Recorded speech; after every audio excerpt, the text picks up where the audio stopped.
Since the dawn of civilization, the forces of nature and the whims of gods held sway over humanity. But 2,500 years ago, humankind experienced a profound transformation. Suddenly, there were new possibilities. This is a time when rationality overrode superstition and belief. This is an ethic which does not rely on the gods. The world is now explained in terms of natural forces. We're now responsible for our own destiny. Upheavals across the globe sparked an ambitious vision of what humans could achieve, spearheaded by three trailblazers.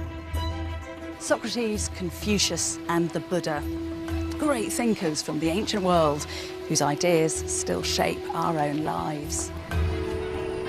Is wealth a good thing? How do you create a just society?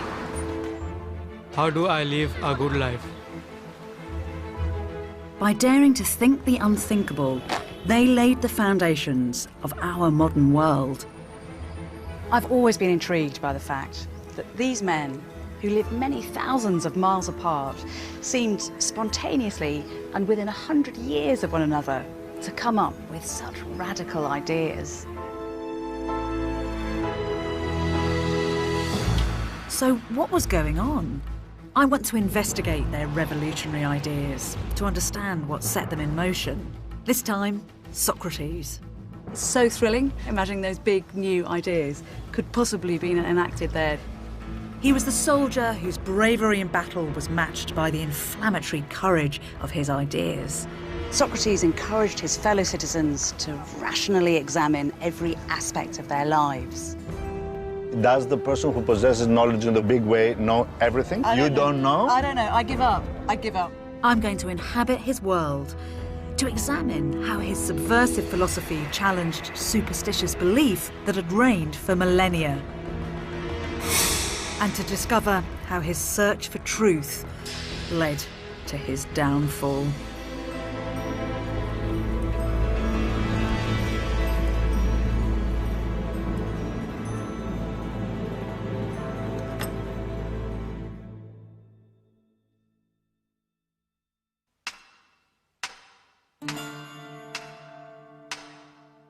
In 469 BC, Socrates was born, the son of a midwife and a stonemason, into a city in the midst of a tumultuous transformation.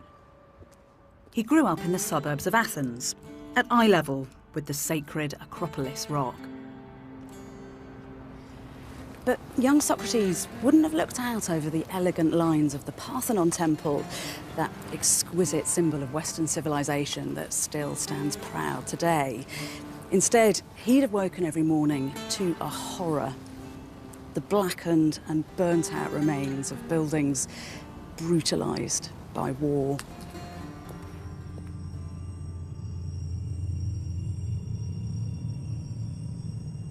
His city bore the scars of a ferocious conflict with the region's superpower, Persia. But against the odds, Athens had triumphed just 10 years before Socrates was born. Now it revelled in what some call the Greek miracle, a golden age. Burgeoning trade flooded the region with new wealth and, crucially, with new ideas.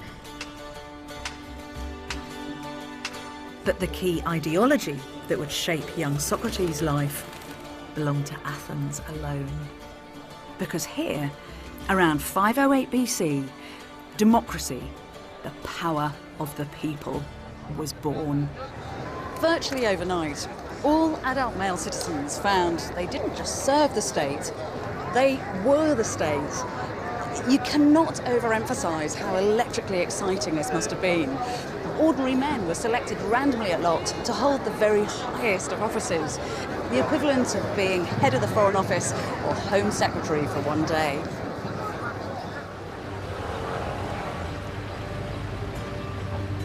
Socrates wouldn't only witness a city being rebuilt, but the ethical hazards of a new social experiment. As he was growing up, democracy too was finding its feet. Ordinary Athenians now had the potential to determine their own future, but their fate was still very firmly in the hands of the gods. Gods, demigods and spirits were believed to be everywhere, influencing people's everyday lives. If I'd been looking out over Athens during Socrates' lifetime, then this scene would have been thick with smoke and the smell of sacrifice would be heavy in the air as Athenians frantically rushed around trying to keep their gods on side. All 2,000 of them. This pantheon of gods gave people a sense of their place in the universe. But in these exciting times, a few were daring to question religious convention. As a teenager, Socrates sought them out in one of Athens' most edgy and marginal districts, Kerameikos. For 600 years, this had been Athens' main burial ground. Come Socrates' day, and it had evolved into a kind of cosmopolitan suburb of sin. Travelling salesmen plied their wares here, along with prostitutes who offered what were euphemistically known as middle-of-the-day marriages. Many young Athenians didn't need to work. There was one slave to every 2 free citizens. So Socrates had the free time to come here and listen in on theories carried in on the trade routes. He encountered thinkers from the Eastern Mediterranean whose ideas had, for over a century, confronted traditional explanations of the cosmos.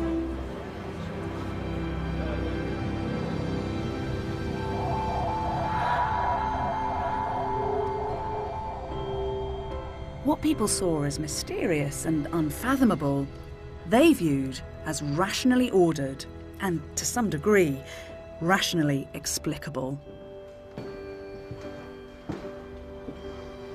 We refer to them now as one group, the pre-Socratics, but in reality, they were brilliant, independent thinkers. They asked hugely ambitious scientific questions. What is the cosmos made of? What is matter, and how do we perceive it? Their answers, in some cases, undermined the role of the gods as rulers of the cosmos. Their abstract theories, obviously conceived without the help of scientific instruments, that the universe was made of atoms and empty space, that water was the fundamental element of the world, and that the sun was one giant red-hot rock, were wildly provocative. The scale and audacity of their thinking was breathtaking.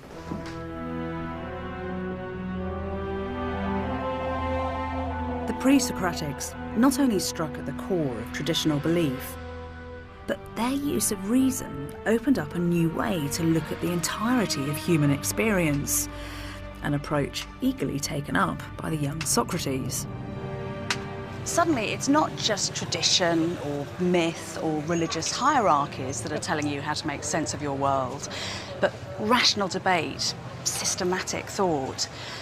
Just like those other groundbreaking philosophers of the age, Confucius in China and the Buddha in what's now India, Socrates and his contemporaries are daring to harness the power of the mind to explain the world around them. This is a quantum shift. Confident, brave new world Athens didn't seek to suppress this new spirit of inquiry. The city became a magnet for innovation, thanks in large part to the man who would dominate Athenian politics for almost half of Socrates' life, the visionary politician, Pericles. He gathered thinkers and artists to advise him and set about making democracy the dominant ideology in the Greek world. He glorified the streets with sumptuous statues and fetishised democratic principles. Athens built warships called Freedom and Freedom of Speech. Yet Socrates would understand all this success had its flip side. Democracy's high ideals would need to be interrogated. A later source tells us that Socrates declared beautiful statues, high city walls and warships are all very well, but what's the point if those within them aren't happy? So we have to imagine a young Socrates walking around this fabulous, febrile city, beginning to ask those big questions that are still utterly relevant today. Is wealth a good thing? Can a democracy itself create a just society? What is it that makes us truly happy?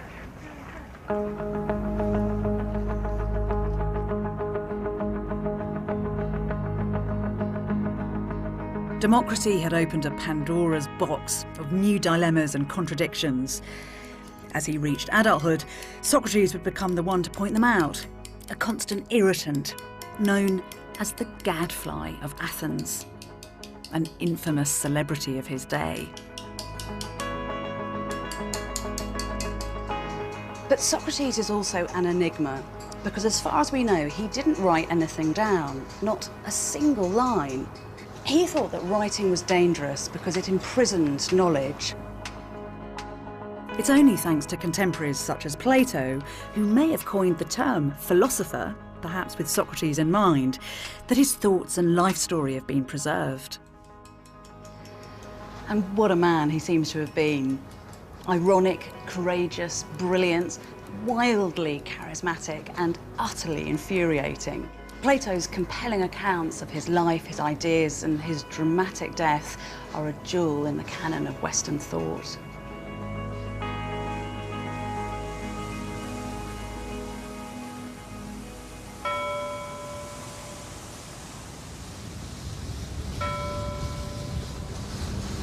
When we think of the ancient Greek philosophers, we often visualise them as they've been portrayed in Renaissance works of art. Lofty grey beards draped in elegant robes hanging around classical columns. We don't perhaps imagine them involved in the dirty and bloody business of war.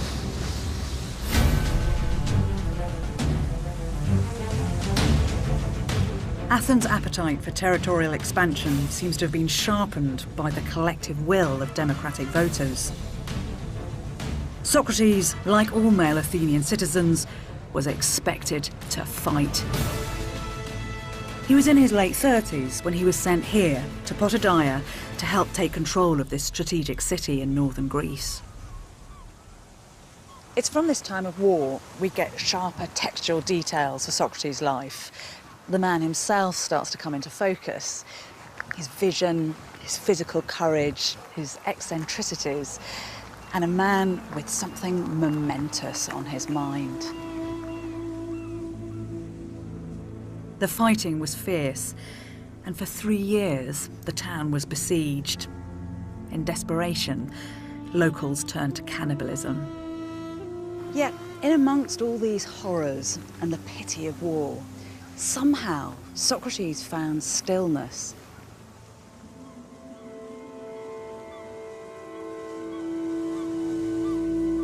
We're told he became absorbed by complex, private thoughts. In the depths of winter, wearing just a threadbare cloak and with bare feet, he stood for 24 hours at a stretch, stock still, lost in his own mind. Unlike the pre-Socratic thinkers, Socrates came to believe that understanding the cosmos was an esoteric diversion from something far more important. Studying the secrets of the stars was all very well, but human affairs had far greater urgency. So Socrates did something truly groundbreaking. He turned rational thought inward to solve the mortal dilemmas we all face. He threw all his energies into resolving the fundamental questions of human existence. What kind of a life should we lead? What sort of people do we want to be? He's the first individual in the West to put ethics at the very heart of his philosophy.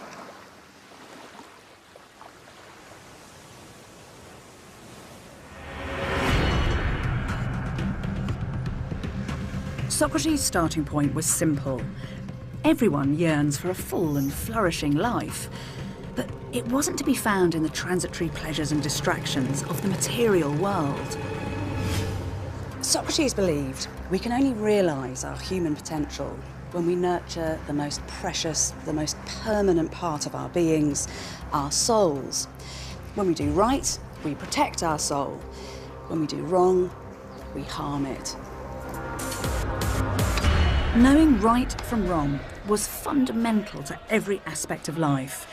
And in 5th century Athens, the issue was acute. As many as 4,000 legal cases were heard each year. Democracy had revolutionised the law courts. Now, any male citizen, from aristocrats right down to fishmongers, could be a judge for the day. We're told Socrates found such amateur governance troubling. If those sitting in judgment weren't qualified to understand the difference between right and wrong, then they could convict an innocent person. They'd be punishing someone who didn't deserve to be hurt. But in Socrates' view, the innocent person would only suffer physically. It's the jurors who would be harming themselves much more. By unknowingly doing wrong, they would inflict terrible, lasting damage to their own souls. In order to protect Athenians, Socrates needed to teach them. The only evil is ignorance, he said. But Socrates faced a problem. The Greeks did have an ethical framework of sorts, but it wasn't either clear or consistent. The destiny of all Greeks was in the hands of the gods. They were venerated, even though their personal lives were pretty short on moral guidance. Capricious and vengeful, they fought with each other, they slept with one another's wives, they abducted mortals. And appropriately, the gods didn't seem that interested in human morality either. Living a good life didn't guarantee favour with the gods. Respecting their power and offering the most expensive and bloodiest sacrifice was a much safer bet. Greeks did, however, believe there were 5 virtues: justice, temperance, courage, piety and wisdom. But in practice, these virtues were slippery, shifting ideals. What was considered just or pious for an aristocratic man wasn't necessarily the same for a slave woman. In Socrates' experience, traditional moral thinking, the kind taught by elders and priests and epic poets, just didn't stand up to scrutiny. His philosophy became a search for more robust, universal definitions. Socrates thought that all the virtues were interlinked. They couldn't be separated. He thought of them as one thing, something he called knowledge of the human good. For him, virtue is knowledge of the human good. He says that this knowledge of the human good is going to, in some sense, save your life. This is really strong language. But is that an abstract idea, or is this something that can play out in people's day-to-day lives? Oh no, absolutely. Knowledge of the human good is what enables us to make the right practical decisions in our daily lives. But it's going to look different in different contexts. For instance, if you're on a battlefield, it will manifest itself as courage. If you're sacrificing in a temple, it will look like piety. And it's through those decisions and actions that we are enabled to take care of our souls, our most precious possession, on which all our happiness depends. But that means that people have real agency, because it seems to be that he's saying it's not down to the gods to make the world a better place, it's down to us. Absolutely. Socrates is saying you don't have to depend on the whims and the caprices of the gods. It's really about individual empowerment and responsibility. And furthermore, whereas he inherited a tradition which said there was one kind of virtue for a man, another for a woman, one for, a well-born person, another for a slave, he's saying no, it's about knowledge of the human good in a universal sense. It's available to everybody. Cicero later says of him, he brings philosophy down from the heavens and into people's homes and into people's individual homes. This really is a very radical moment in Western thought. Exciting and empowering, but also dangerous. Indeed, because even though Socrates himself was personally very religious, as far as we know, very pious, this is socially threatening, it's threatening traditional religion, and of course these messages are disturbing to a lot of people. Socrates didn't deny the existence of the gods, but his emphasis on the capacity of humans to shape their own destiny could be seen as challenging their traditional roles. Fortunately, the sacrificial fires to the gods, which had burnt for centuries, were now lit in a city that also prized freedom of expression. Initially, Socrates' unorthodox ideas were tolerated. But then, in 431 BC, the good times looked set to end. The violence of Potidæa escalated into all-out conflict. The pitiless Peloponnesian War between Athens and its nemesis, the city-state of Sparta. Here at the National Archaeological Museum, funerary urns depict the heartbreaking suffering and loss experienced by the Athenians. With Spartan hordes ravaging the countryside around Athens, Pericles ordered every citizen from the surrounding area to come inside the city walls. It was a fatal strategy. A new kind of terror was unleashed from within. Athens became one giant refugee camp. With the population hemmed in together, a deadly disease spread like wildfire. The symptoms were ghastly. Sweats, fevers, a suppurating rash and a racking cough. At a conservative estimate, at least 1/3 of the population was wiped out. Angry and frustrated, Athenians turned on their poster boy and removed Pericles from office. Eventually he died. It's believed of the plague himself. A thriving Athens had been robust enough to deal with the searching questions of Socrates. Now, with confidence ebbing away, tolerance was threatened. Yet, energised by the same sense of crisis and danger which motivated the philosophies of Confucius and the Buddha, Socrates seems to have flourished. By now in his 40s, and surrounded by war, death and disease, his search took on a new intensity. How do we decide what is good? Is wealth a good thing? What makes us truly happy?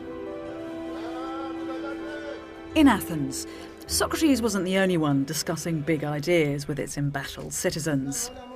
The sophists were cocksure, showy educators, masters in the art of persuasive argument. They acted as speech makers in legal trials, entertaining huge crowds in stadiums. Socrates was sceptical, to say the least. Like the sophists, he challenged orthodox thought, but he also passionately believed that philosophy should have a higher purpose. Clever ideas and persuasive arguments just weren't enough. To the sophists, smart words were currency. They sold their services to the highest bidder. But Socrates refused to be paid, preferring handouts from friends. That's not to say he didn't enjoy worldly pleasures. He drank and made love, but barefoot and unwashed, he stood out in materially minded Athens. We're told that he marched past shop stalls in his shabby robes, saying, "How many things I don't need." He saw wealth as impermanent, a distraction from the search for absolute values. Socrates believed you couldn't buy knowledge, and wisdom didn't come from listening to long speeches. It could only come through something else. Dialogue. So, Bethany, I understand you're here to do a documentary about Socrates. Yes. Why are you making this documentary? His Socratic method worked something like this. Socrates would engage someone in the street. I can learn something more about Socrates and I can share that knowledge with the people who are watching it. These are big words, knowledge and truth. Should we take one of them? What would it mean? He'd ask them an ethical question. So what is this thing, knowledge, that you want to impart? In my book, knowledge is love of what it is to be human. The person would attempt to define the concept, but Socrates would find inconsistencies in their answers. Knowledge is love. Yeah. Okay, so if you wanted to have an operation for an appendicitis, would you go to a woman who was full of love but knew nothing about surgery? No. Okay, so I would say that the definition of knowledge as love is not good enough. They would be forced to withdraw their definition and to reformulate and refine their ideas. So let's try it again. Is there one kind of knowledge or many kinds of knowledge? Knowledge is one... Take your time. I don't know the answers to this. Maybe knowledge is one thing, but knowing is many things. A professor... This process would spiral into a dizzying round of question and answer. To know how the stars move and to know how the liver operates is the same thing. No, they're not the same thing. Does the person who possesses knowledge in the big way know everything? Between those two, who is probably the best scone maker? The one who... I don't know. I don't know. Come on. I give up. I give up. Socrates likens his role to that of a midwife who helps to nurture and deliver the thoughts of others. But it was never an easy birth.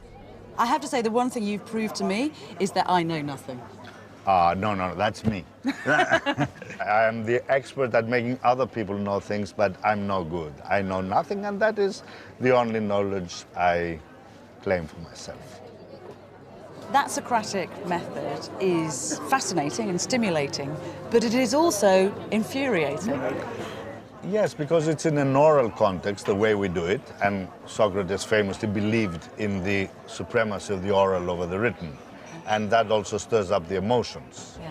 First of all, in his pretense of being the fool, the ignorant man. Of knowing nothing, yeah. Yes, and because that is his tool, that he turns, in fact, against his friends or opponents, as you may take it, and makes them admit to things that they don't want to admit to by playing essentially the fool, saying, I know nothing, I know nothing. I can only ask you to tell me because I know nothing. So he laid an emphasis on definitions, then on what he called diaresis, division, of breaking down a problem into little parts, analyzing it, and then attacking each one separately, and then trying inductively to group them back together into a more general concept.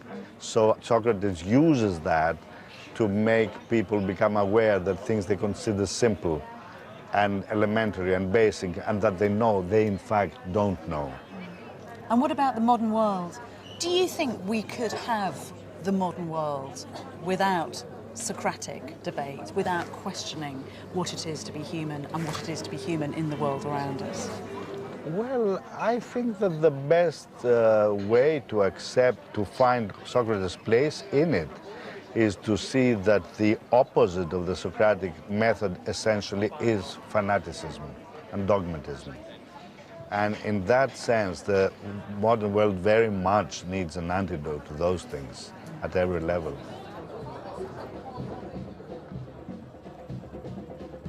The Socratic method was cathartic. It got difficult issues out into the open and defined concepts with much greater precision. Socrates' tough questioning with his trademark irony was conducted in public, causing a stir wherever he went.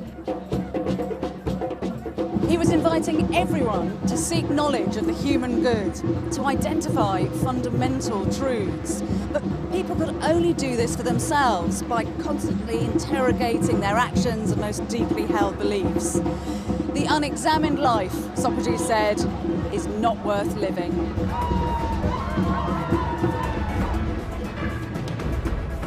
But there was a problem. Socrates' teaching found particular favour with the young. With no end in sight to war with Sparta, these human resources were vital to Athens' future. Laws attempted to protect the youth from malign influence. Encouraging them to think for themselves was fraught with danger. Yet Socrates sought them out, close to the most public place in the city, the Agora. Across the ancient world, commerce was increasingly a driver for change, and that was felt particularly keenly here in Athens. The Agora was a buzzing market, a place where people came to exchange goods and gossip. Socrates loved sharing his ideas here. It's from agora we get the word agoraphobia, a fear of open spaces. There was anxiety back then too, as under-18s were barred. Now archaeology helps point to how Socrates met young Athenians just outside the agora's boundary in a private dwelling.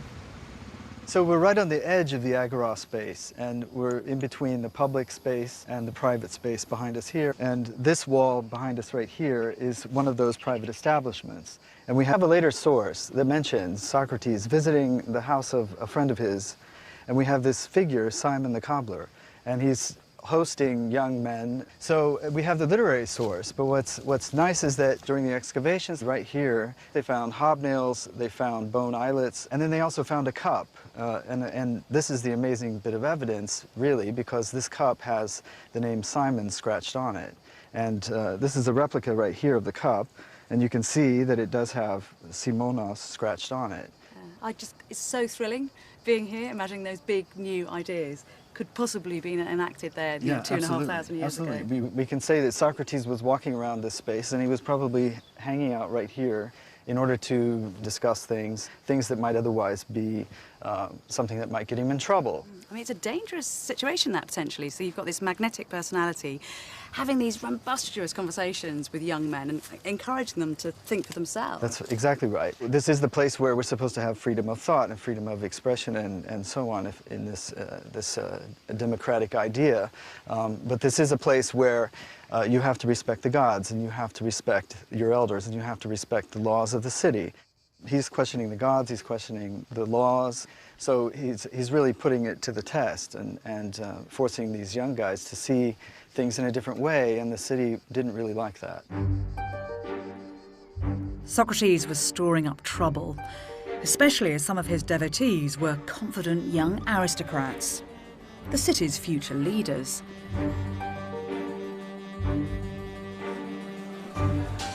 Most notable was Alcibiades. Well-born, wealthy and an Olympic champion, this sexually promiscuous hellraiser entranced and scandalised Athens for decades. Yet this playboy was friends with Socrates, who was 20 years his senior. Socrates had actually saved Alcibiades' life during the Battle of Potidaea. Plato's Symposium describes an infamous exchange that took place between them during a heady aristocratic drinking party. A drunken Alcibiades, we're told, crashes the discussion, which turns to the question of beauty.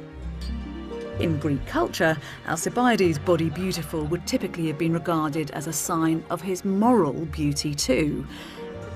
But it appears Alcibiades bought into Socrates' alternative concept of real beauty.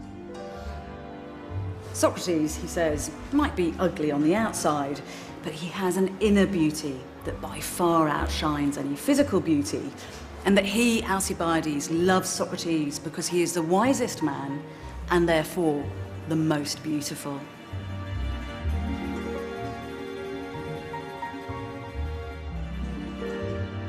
However, when it came to achieving inner beauty for himself, Alcibiades was woefully out of step.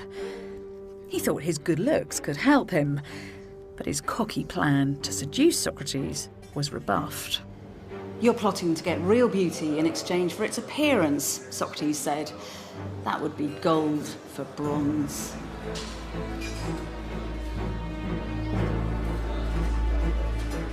For Socrates, the talents of young aristocrats were worthless without the wisdom to use them properly. By debating with them, he was pushing the patience of Athens.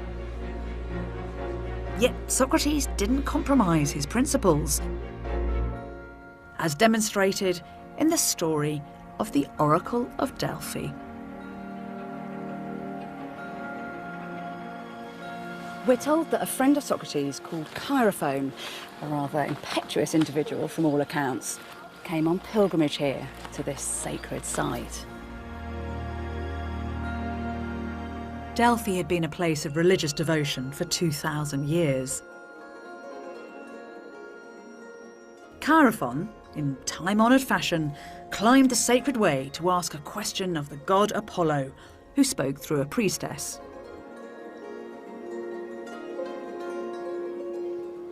When he finally reached the oracle, he asked, "Is there any man wiser than Socrates?" And the answer came back, no.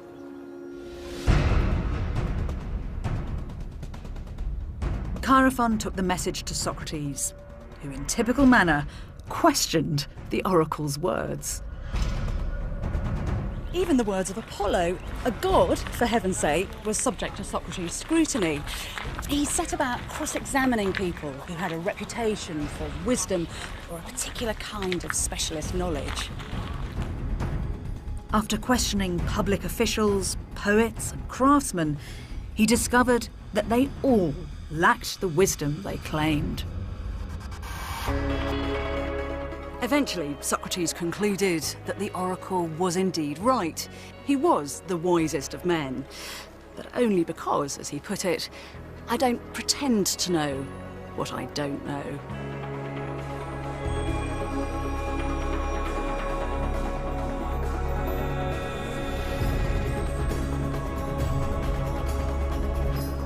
Socrates was wiser because he acknowledged the limits of his own understanding. By publicly exposing the false pretensions and ignorance of those who did claim to know the truth, he was bound to make enemies. But there was something else about Socrates that was even more unsettling. He claimed to have his own daimonion, or guiding spirit, a kind of hotline of communication to the supernatural world.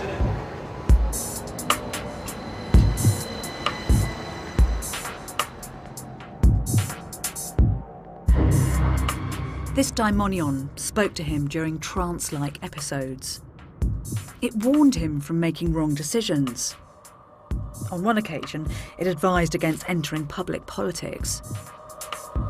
Socrates' followers would have been in awe of this uniquely personal divine calling, but the average Athenian would have been confused and deeply disturbed by it. Don't forget, this is a time and place where ritual, devotion and belief all take place out in public as part of a shared experience. Not only that, but Greek folk culture imagined the world to be infused with spirits, not all of them good.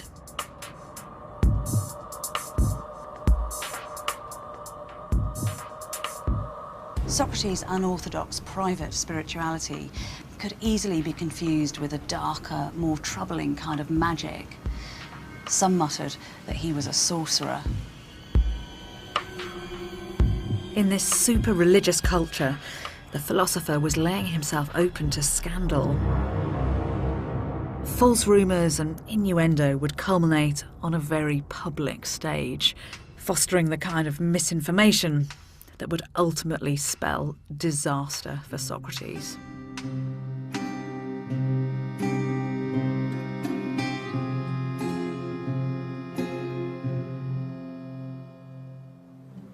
Picture Socrates bustling up here to the Theatre of Dionysus in spring 423 BC, buying some snacks to munch during the show, chickpeas, figs, nuts, settling down to watch the drama.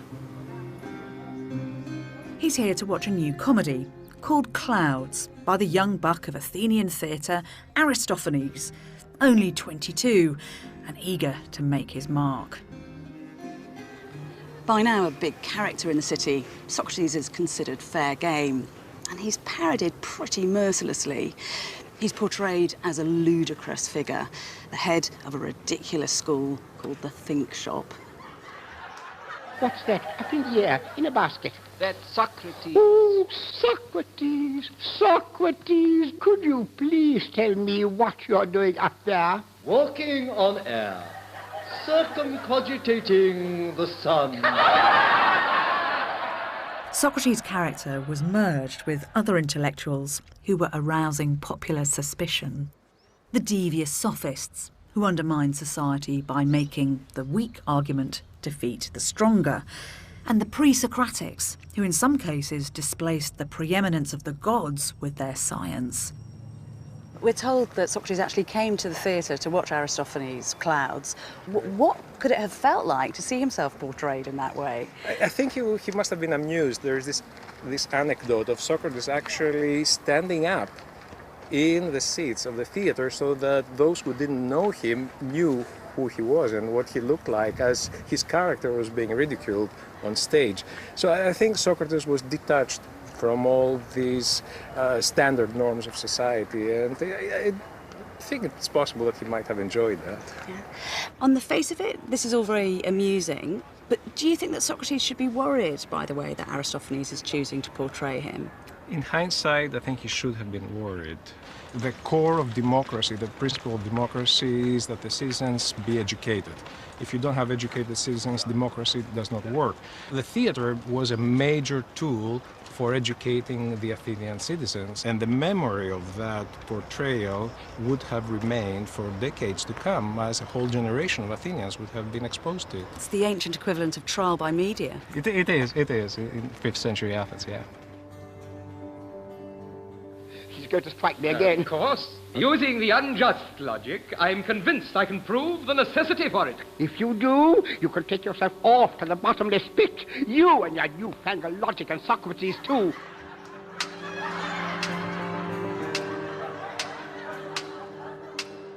But the cracks appearing in Socrates' reputation were nothing compared to what was happening to Athens itself.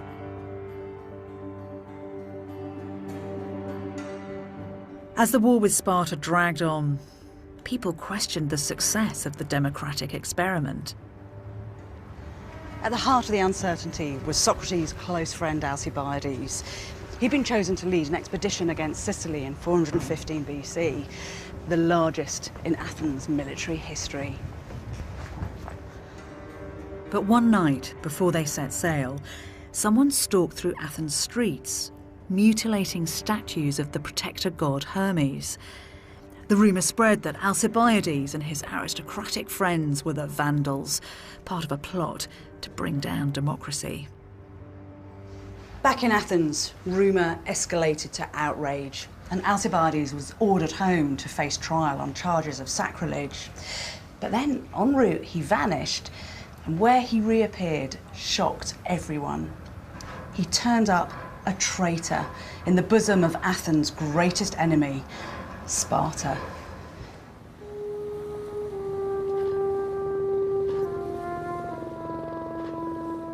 Alcibiades' damaging defection exacerbated the anxieties of a God-fearing public.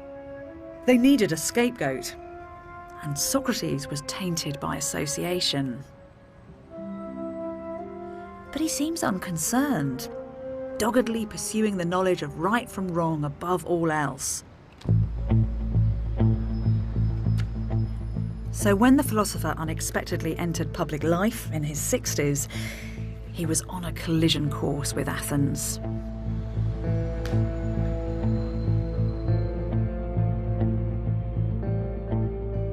He became presiding officer in an emotionally charged case whose drama was played out here on the hill of the Pnyx. 6 disgraced Athenian generals were accused of failing to collect the bodies of dead soldiers lost at sea. The public called for the generals to be tried together, in breach of Athenian law. But Socrates refused to be swept along by the vengeful mood of the crowd. Even though threatened with indictment for treason, Socrates refused to budge. He wanted no part in this kangaroo court. As the sun set, there was stalemate, and then the next morning, Socrates was off the case. Later that day, The generals were all tried here together at the Pnyx, condemned and then executed.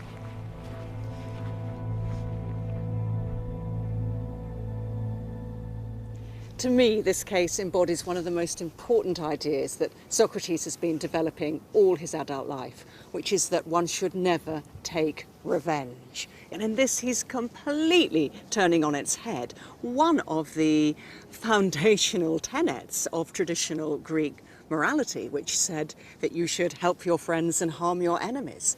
And Socrates says no, because all you can do to another person is you can take away their possessions, you can damage their body, you can kill them, but you can't harm their soul. But by doing wrong to somebody else, you are damaging your own soul and thereby taking away your chance of a virtuous and hence also a happy and flourishing life. This was a city-state that believed in justice, that wanted to see justice enacted. So in Socrates' book, what form should punishment take? It's a good point. He does believe that sometimes punishment is appropriate, but you punish somebody solely in terms of trying to cure their soul, of the damage that they have brought upon themselves by doing wrong. So punishment is there to cure and purify a damaged soul. I mean, even today, those still feel like quite progressive ideas. Absolutely. I mean, we're barely catching up with these ideas. Even now, we still have debates. What is the purpose of punishment? Is it to kind of retribution, or is it some kind of reform? Now, Socrates is absolutely clear. The purpose of punishment is to reform. They are fascinating ideas, but they must have been very, very troubling to the Athenians, because it must have felt as if he was kind of unpicking the foundations that kept communities together. Yeah, it would have looked weak to them. It would have looked like, oh no, you're not a real man, you're not standing up for yourself, what are you doing? In a way, he's almost anticipating the teaching of the Sermon on the Mount, you know, turn the other cheek in a sense. But he's 500 years before all that. Oh, yes. How does he dare to march so out of step from the rest of society?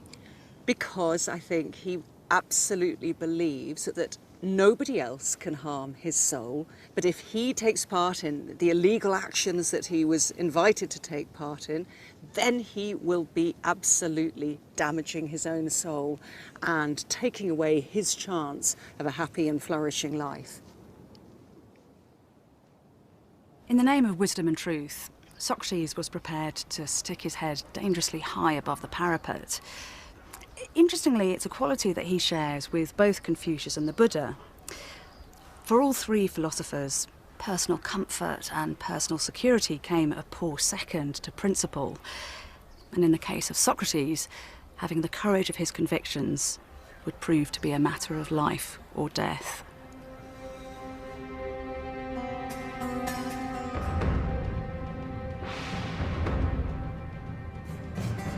As Athens' enemies closed in, society turned in on itself.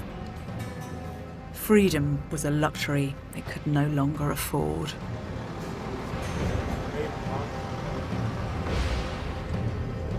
Finally, the Spartans brought Athens to her knees. They tore down her city walls and installed a junta of 30 hand-picked oligarchs. Death squads roamed the streets and thousands of Democrats were disappeared, forced into exile or executed. Even though a counter-revolution restored democracy just 8 months later, it was a deeply compromised democracy, riven with suspicion and recrimination. In this poisonous atmosphere, Athens finally decided to deal with its troublesome gadfly.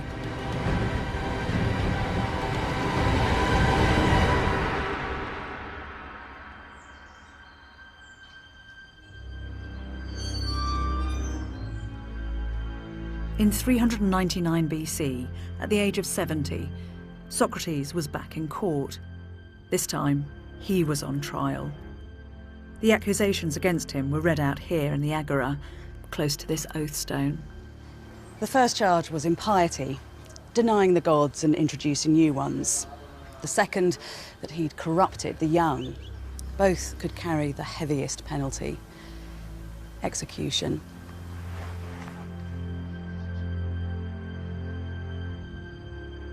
The trial took place in a religious court. Using the latest technology, a water clock measured the 3 hours allowed to the prosecution's case. Were his accusers politically motivated? Was he being scapegoated for his association with prominent anti-democrats like Alcibiades? Perhaps.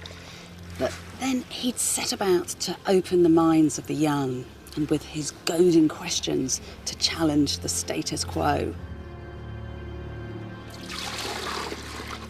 Eventually, the water clock was refilled for the philosopher to defend himself. Plato recounts how Socrates feels he's fighting a lost cause, thanks to Aristophanes' searing, damaging caricature of him.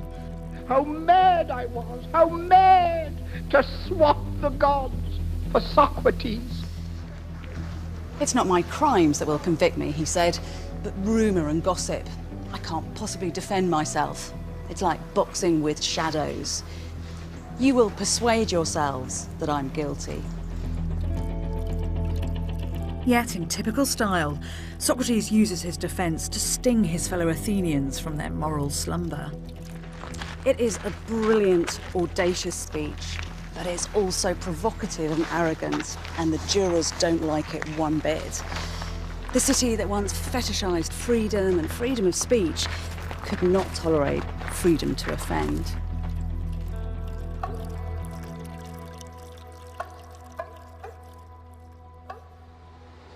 Socrates was judged by at least 500 men, chosen at random and recruited from all over the traumatised city-state. The jurors would have used these ballots in a secret vote. A solid stem for acquittal, a hollow for condemnation.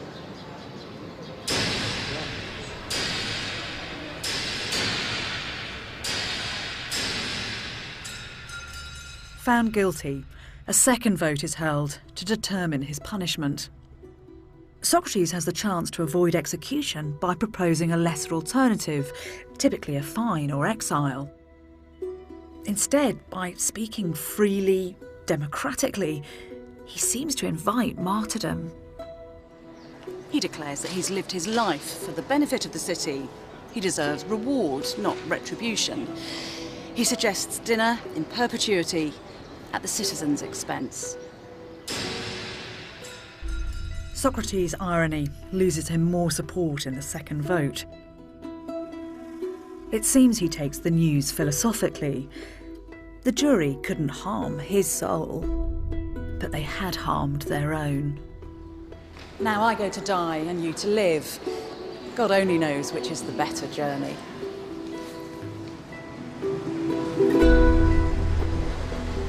Socrates didn't fear what he didn't know, including death. The man the oracle proclaimed to be the wisest was now on death row for putting his own philosophy into practice. One of the things I find so compelling about Socrates is that even though he lived 25 centuries ago, in many ways he saw us coming. He denounces an obsession with looks, with material goods, with spin and with fame. He wasn't just exploring the meaning of life, but the meaning of our own lives. Just listen to this. Oh, my friend, why do you, who are a citizen of the great and wise city of Athens, care so much about laying up wealth and honour and reputation, and so little about wisdom and truth and the improvement of the soul? Are you not ashamed? Socrates would have to wait a month for his execution, a sentence intended to silence him. But Socrates' death at the hands of the people provided the perfect ingredients for his resurrection as an ideological martyr, a kind of blueprint philosopher. And ironically, what secured his legacy was the very thing that he disregarded throughout his life: the written word.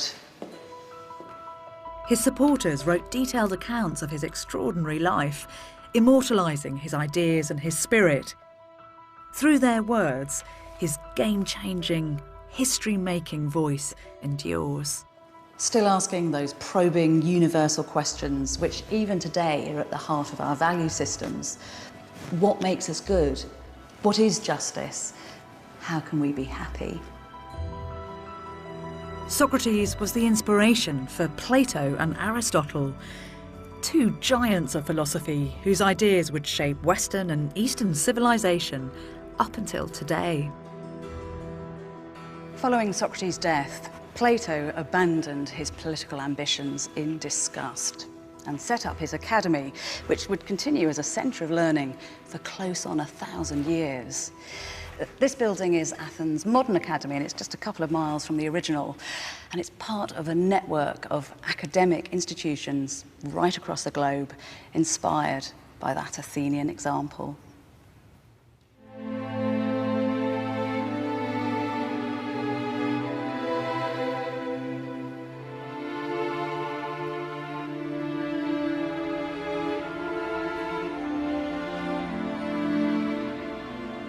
On the day of Socrates' execution, his distraught friends and family came here to the Agora. The place where Socrates had once walked freely was now his cage. But he is serene. Calmly, he lifts the lethal little cup of hemlock poison and drinks.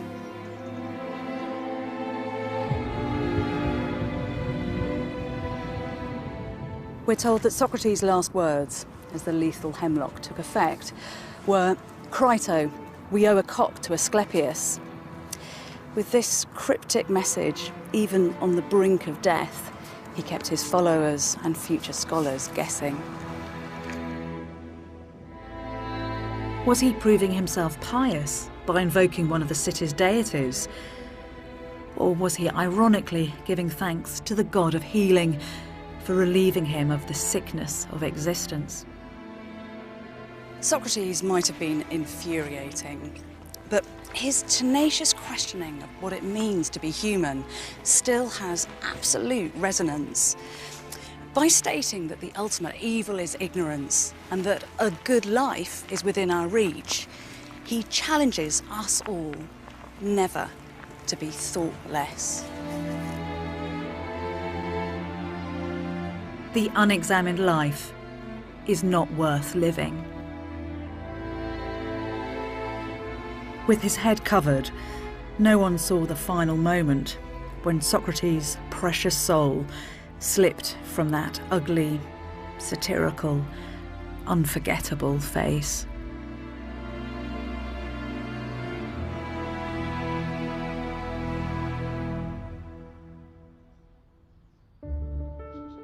If the mind of Socrates has made you think, then explore further with the Open University.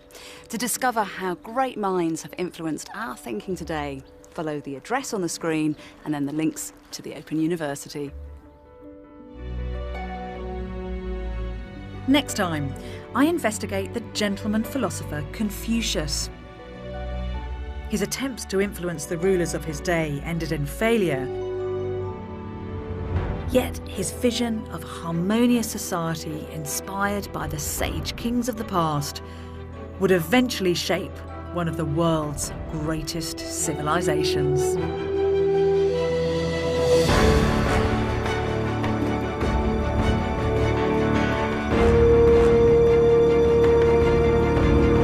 The final part of Genius of the Ancient World is here on BBC4 at the same time next week. Coming up this evening, we're exploring a city beneath the waves in Pavla Petri in just a moment. And then Bethany's back in an hour as we're dredging up the evidence for Atlantis at 11. Stay with us.